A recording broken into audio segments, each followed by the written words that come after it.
Janasena party రాష్ట్ర ప్రధాన కార్యదర్శి కొణిదెల నాగబాబు శాసన మండలి సభ్యునిగా ప్రమాణ స్వీకారం చేశారు. మండలి చైర్మన్ సమక్షంలో ప్రమాణం చేసి ఎమ్మెల్సీగా బాధ్యతలు చేపట్టారు. గత మార్చి నెలలో జరిగిన ఎమ్మెల్యే కోట ఎమ్మెల్సీ ఎన్నికల్లో నాగబాబు కూటమితో భాగంగా జనసేన అభ్యర్థిగా పోటీలోకి దిగారు. ఎన్నికల్లో ఆయన ఎమ్మెల్సీగా ఎన్నికయ్యారు. తాజాగా ప్రమాణ స్వీకార కార్యక్రమానికి సతీ సమేతంగా నాగబాబు మండలి ఆఫీసు వద్దకు చేరుకున్నారు.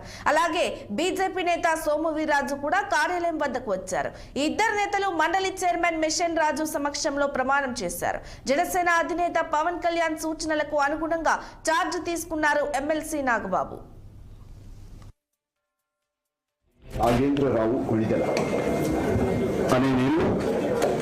నాగేంద్రరావు కొణిదెల అనే నేను ఆంధ్రప్రదేశ్ శాసన పరిషత్ సభ్యునిగా ఎన్నికైనందున శాసనం ద్వారా నిర్మితమైన భారత రాజ్యాంగం పట్ల నిజమైన విశ్వాసం విధేయత చూపుతానని, భారతదేశపు సార్వభౌమాధికారాన్ని సమగ్రతను కాపాడుతానని, నేను స్వీకరించబోయే కర్తవ్యాన్ని శ్రద్ధాశక్తులతో నిర్వహిస్తాను.